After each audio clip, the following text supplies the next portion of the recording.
Well, good afternoon to you all. DJ here again. Welcome to the channel and thank you for coming. Don't forget to subscribe. It doesn't cost you a penny, it doesn't even cost you a cent, it doesn't even cost you a rupee. It's totally free to subscribe, so why not? Make your comments known, and if you like this post, then press the like button as well. Let's keep me going, shall we? What I want to talk to you today is something that just happened and was reported yesterday, Sunday the 11th of May 2025, and it's important. It really is important. The police have been told to spend their time catching actual criminals after a retired constable was handcuffed by his former force over a social media post warning about the threat of anti-Semitism in Britain. Yes, his post upset the police. It's upset the Metropolitan Police, which then sent it on to his own police force for his locale, because he expressed a comment on the internet against anti-Semitism.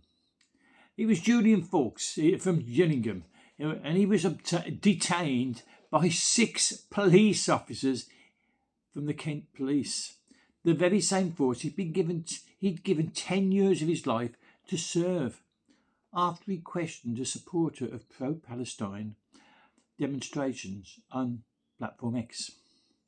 In the context of a rise in protests at the start of the Israel-Hamas war and reports of an anti-Semitic mob storming the Russian airport, Mr. Fawkes, Julian, tweeted an activist, "One step away from storming Heathrow, looking for Jewish arrivals." That's all he said. I'll repeat it because it's supposed to be so offensive that the 6 police arrested him and put him in handcuffs in his own home. He wrote, "One step away from storming Heathrow, looking for Jewish arrivals." And this was in context with the fact that there'd been a storming of the Russian airports looking for Jewish arrivals. Shocked and flabbergasted, Mr. Fawkes was later handcuffed on his own doorstep by uniformed officers equipped with batons and pepper spray. Kent Police have since apologised for the distress caused to one of their former colleagues. But it is the latest in a string of heavy-handed police responses over thought crimes.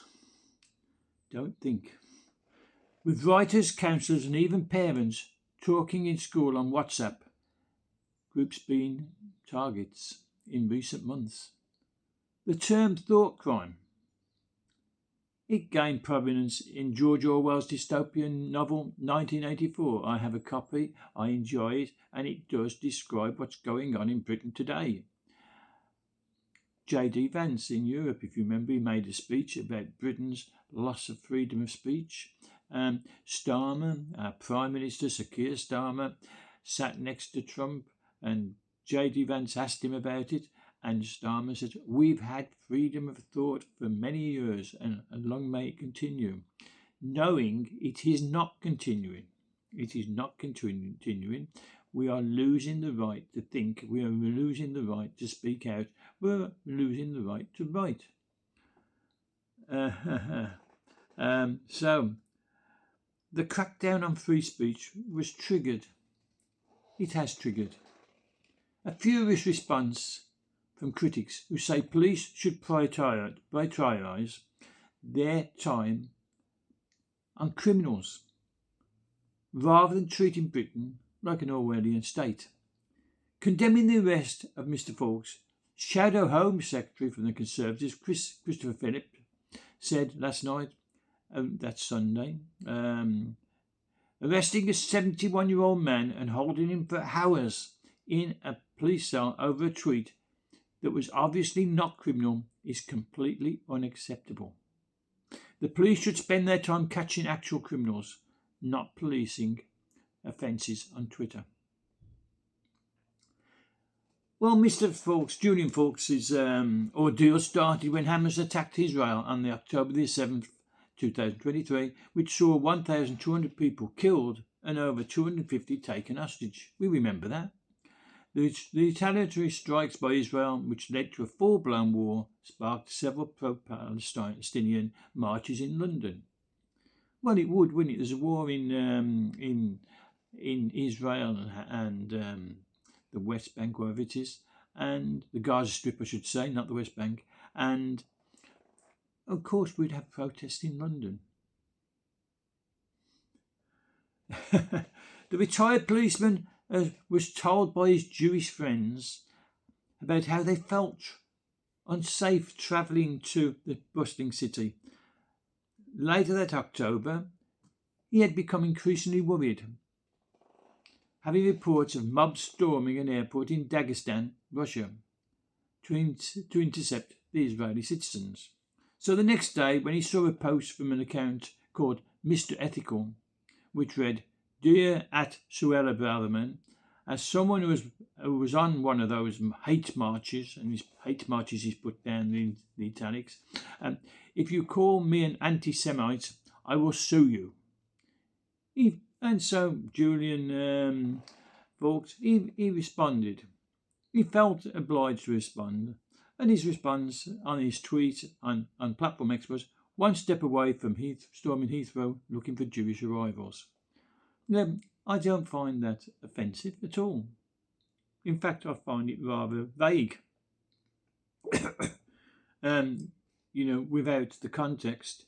He claimed that he had never been in contact with the account prior and was warning of a possible escalation with the ongoing pro-Palestinian protests. Looking back on the incidents, the retired policeman said the message wouldn't have been unclear if he had written, "What next?" You are at the beginning of the response. So that would have made it, "What next? You are one step away from storming Heathrow looking for Jewish arrivals." But he didn't put it, and he's looking back and he wishes he had. However, he argued that even without the 4 extra words, his message was clear warning regarding the escalation of anti-Semitism. On November the 1st, his post was flagged to Kent Police by the Metropolitan Police in London. Their intelligence command. Intelligence? Well, it's only a title. It has no meaning. It doesn't mean they're intelligent, does it? It's a title they've awarded themselves. MPIC. Due to concerns around online content, unbeknownst to Julian Fawkes, his tweet had only been viewed 26 times. Hardly a worry for our police, surely. The next day, 6 officers arrived at Mr. Fawkes' door, leaving him totally shocked and flabbergasted as he was placed into handcuffs on his very own doorstep. Bodycam footage of the incident in November 2023 show officers describing the 71-year-old's books and literature scattered around his home. Now, I don't like the word scattered around the home because he gave me the idea that they were all over the place, on the floor. But no, they meant they were in bookshelves and around the house. And the police described his books and literature as on camera, police cameras, very Brexity things. That description was relayed by the Telegraph. Very Brexity. Now, Brexit, the removal of Britain from Europe, that's not an age of suspicion. But it seems they looked at it that way. Police also raised worries about a shopping list written by the retired man, that's Julian's hairdresser wife. Why? Well, it included items such as bleach, tinfoil and gloves, whilst they seized Mr. Fawkes' electronic devices from his home. So why were they worried about a hairdresser needing bleach, tinfoil and gloves? It's to bleach hair, policemen. It's to bleach. It's to bleach the hair of women who want to go blonde and stay blonde. They also searched through most of his personal items, including newspaper clippings about the funeral and the police probe into the death of his daughter Francesca, who was killed by a drunk driver in a hit-and-run tragedy in Ibiza 15 years ago. He kept the cuttings, and they were going through them. One officer was alleged to say, "Ah, that's sad," as she rummaged through the old articles about his late daughter before he is put into a police cell for 8 hours. 8 hours? After hours of interrogation on suspicion of malicious communication, the ex-police officer accepted a warning, as he is worried it could affect any future visits to see his other daughter, who resides in Australia. Mr. Ford said, "My life wouldn't be worth living if I couldn't see her. At the time, I believed a caution wouldn't affect travel, but a conviction certainly would." He added, "That's about the level of extremist I am. A few books by Douglas Murray and someone Brexit." Now, Toby Young, he's the leader of the Free Speech Union, told Mail Online that shoplifters and mobile phone thieves are running riot, while police come down to those who speak out like a ton of bricks, before eventually recording it as a non-hate incident.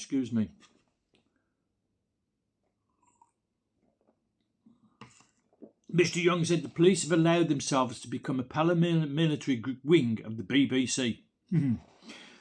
If you're a progressive liberal activist, particularly if you work in the public sector, the way to silence a pesky gadfly on social media is to report them to the police for harassment or causing offence or hate speech.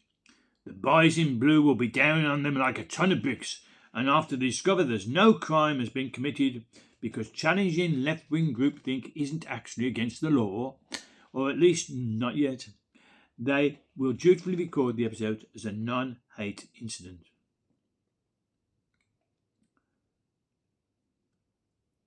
On Sunday, that's the 11th of May 2025, former Home Secretary Suella Braverman told The Telegraph, "We live in dangerous times when the police investigate speaking the truth." It's George Orwell's 1984, isn't it? This outrageous and sorry episode shows not only that freedom of speech is under attack in the UK, but that it is in crisis. Law-abiding people should not be investigated for non-existent thought crimes. Meanwhile, Julian Fawkes' solicitor, Matthew Elkin, said the police face an almost impossible task monitoring social media, and they won't enjoy being labelled the thought police. But when someone like Julian is dragged from his home, the cap appears to fit. In January, the couple were hauled behind bars for 8 hours. This is another couple. In January, the couple was hauled behind bars for 8 hours after they were arrested over WhatsApp messages they'd sent to their child's school. Maxie Allen is 50 and Rosalind Levin, his wife, is 46, from Boreham Wood, thought their eldest daughter had died when 6 police officers swooped on their home. Another 6 police officers, you notice. Julian received 6 police officers. Now Maxie Allen's and Rosalind has received 6 officers banging on their door.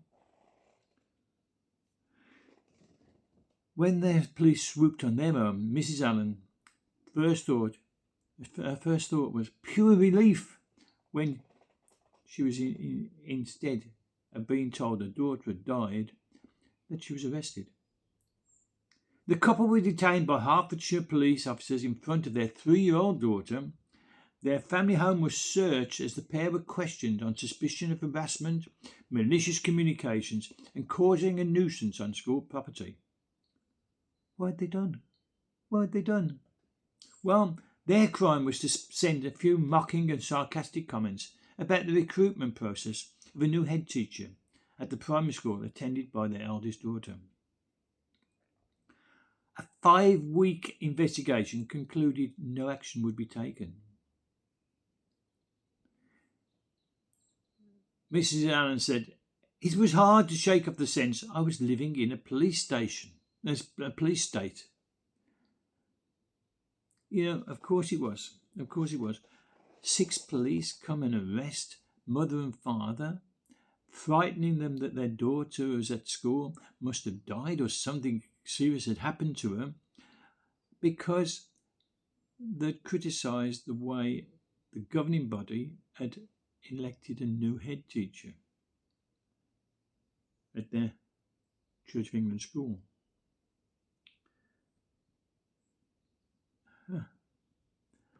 Just a few days later, there was another curious case in which a mother of 2 was left to stew in a police cell for more than 7 hours after she come. If it wasn't so serious, this would be hilarious. That's why I'm smiling. I shouldn't be smiling, but this mother of 2 girls, she was left languishing in a police cell for 7 hours after she confiscated 2 iPads belonging to her own children. Now, I've spent some hours in a police cell, and you're taken in after you've been photographed, your fingerprints, your photograph, you've had to give your name and date of birth and address to them, and you're in this police cell. The big iron door clang behind you, and you're in this small, drab room with nothing to do for hours on end. And it just drains you of any resistance. And that's the point.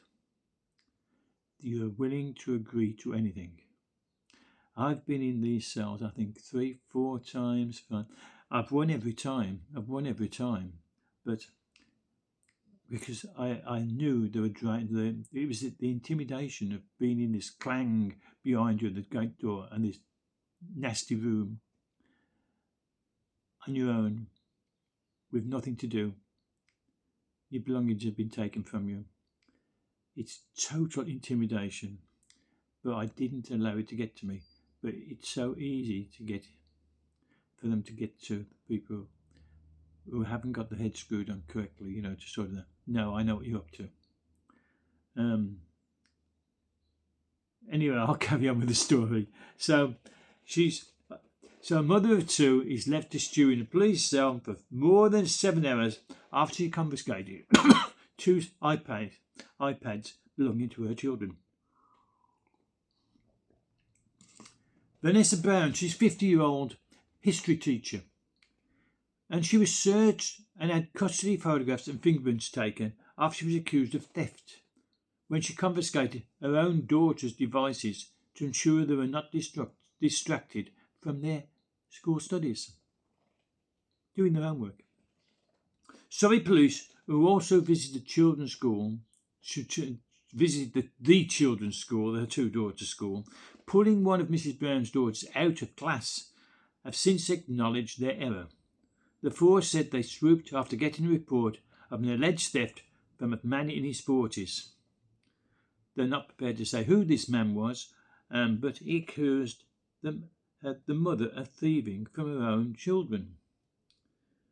These children at school, they don't own anything really, do they? I mean, they're gifts.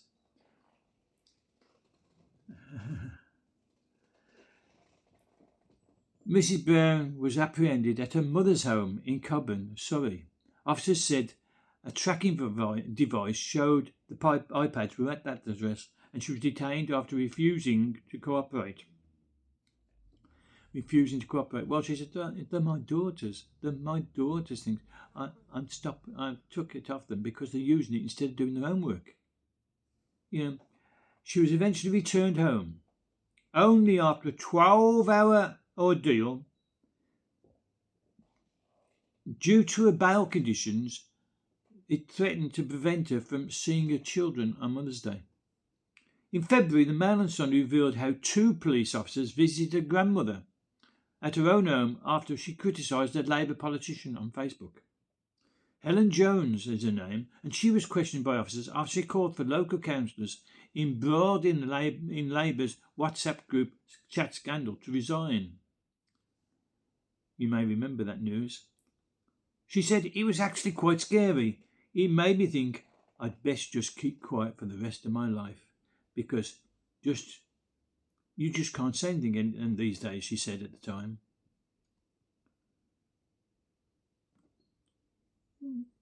Former Tory leader Sir Ian Duncan Smith. Yes, what did he have to say? He described the police actions pathetic. Pathetic, he said. And called them the thoughtless thought police. I like that. Pathetic, thoughtless thought police. Adding, it's a waste of police time. It's absurd that they went to speak to her. They should have dismissed it on the spot. There were also 2 incidents last November where writers were questioned by police over their social media posts. One was the Telegraph columnist Alison Pearson. I've written about her, I've spoke about her, I should say, but I wrote it as well. Of her tweet, she'd posted it a year before, and she quickly deleted it and couldn't remember it. Miss Pearson's revealed officers from Essex Police knocked on her door on Remembrance Day last November to inform her that she was the centre of a probe over allegedly stirring up racial hatred on social media. However, they could not give her any details of what the post was that was being investigated or even who complained. Essex Police dropped its investigation after the force was advised by Crown Prosecution Service lawyers that its case failed to meet the essential test. Why are these police rushing to arrest and put in handcuffs and put into cells, prison and police cells, for hours on end, harassing them, and then dropping the case because it won't work in court? What's going on? Now, it's obvious that it's going across the country, this with police forces across the country. There's somebody behind it all. There's a body behind it all, isn't there? These young police officers that are sent to these houses, they must feel really foolish. We're arresting you for saying something or thinking something.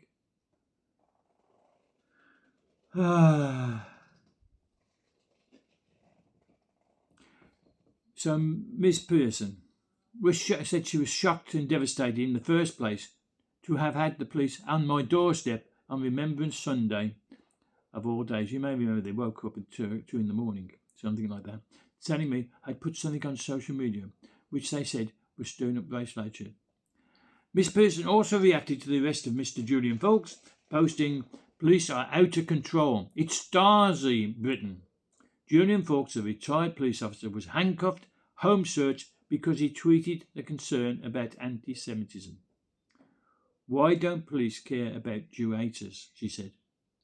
In a similar case that emerged days later after Miss Pearson's, leading feminist writer Julie Bindel was paid a visit by 2 Metropolitan Police officers after a transgender man from Holland reported one of her social media posts. Miss Bindel, just like Miss Pearson, said she was given limited details about what the complaint was about. Police would not reveal which tweet prompted it, the identity of the complainant, or what type of hate crime was being investigated, Miss Bindel said. The author and journalist, a prominent critic of gender ideology, refused to cooperate, describing the police response as Orwellian. George Orwell's 1984 comes up so often in these police actions. Recalling the visit on Sunday in 2019 in an article for the Sunday Telegraph, Miss Bindel said, "I was able to send the 2 officers packing without their visit even spoiling my lunch."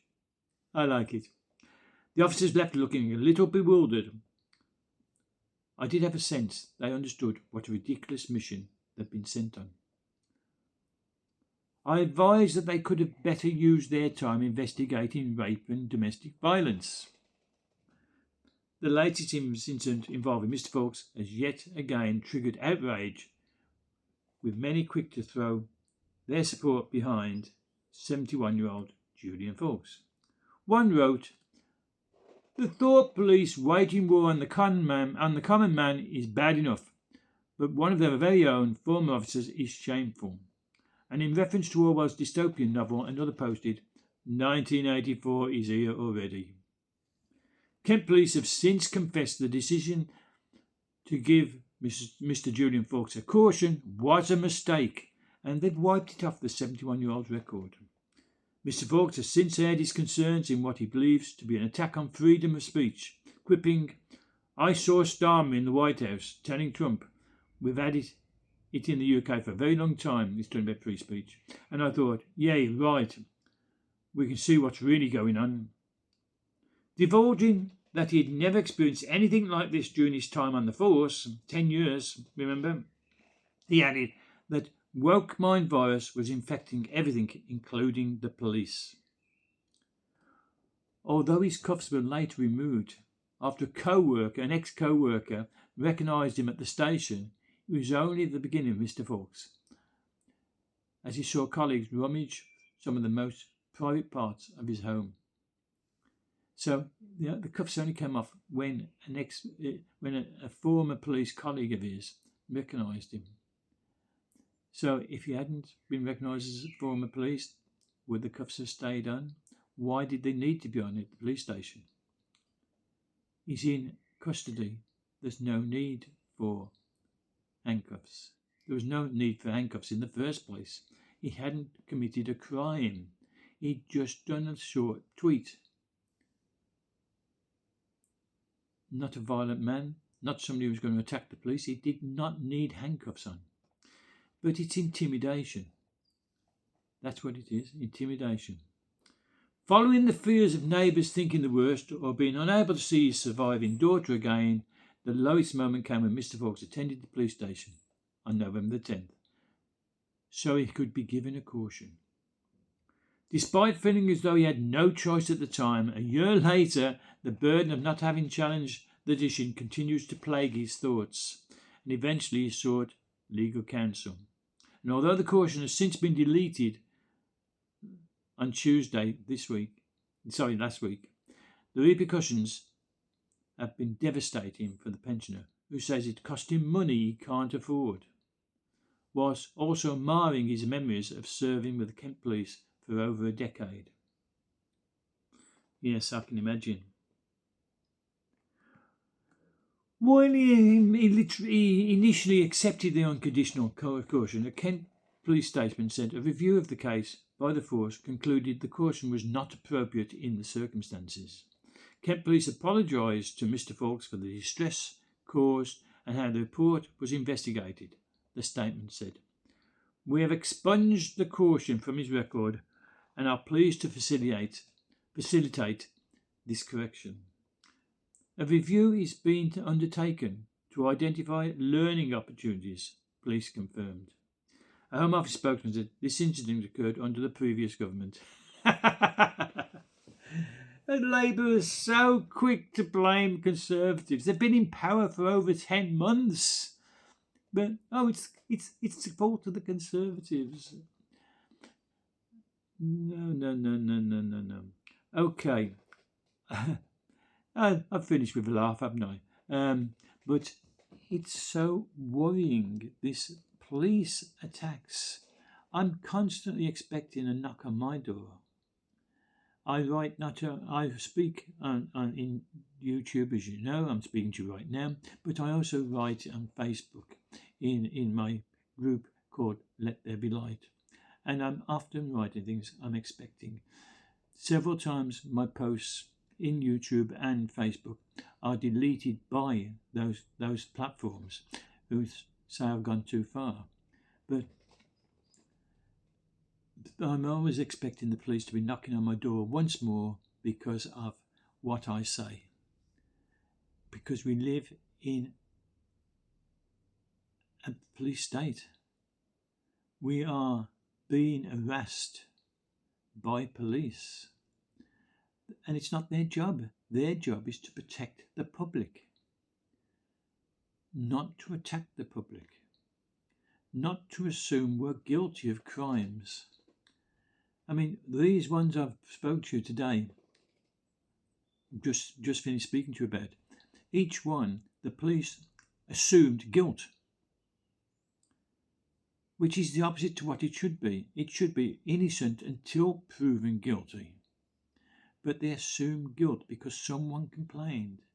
You know, the Palestinian guy who's been in his 8th march, and we got Julian folks saying, well, the next step will be going to Heathrow to attack Jews, because his Jewish friends had told him how they were worried. And to say, oh, the next step, he is put in handcuffs. His house is searched. They're already thinking, you're guilty of a crime, when he wasn't, and they've now had to admit, and they've taken everything. But it cost him money.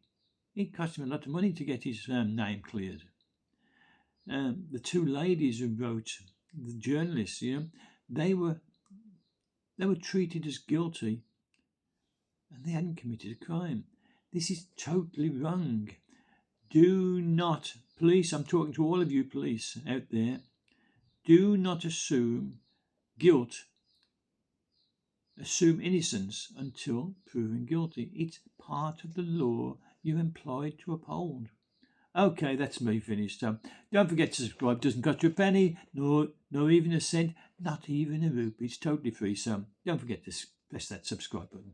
Don't forget to comment and press the like button as well, please. I'm really looking forward to your comments. And until the next one, I'll see you. So be safe, be good, and goodbye from DJ.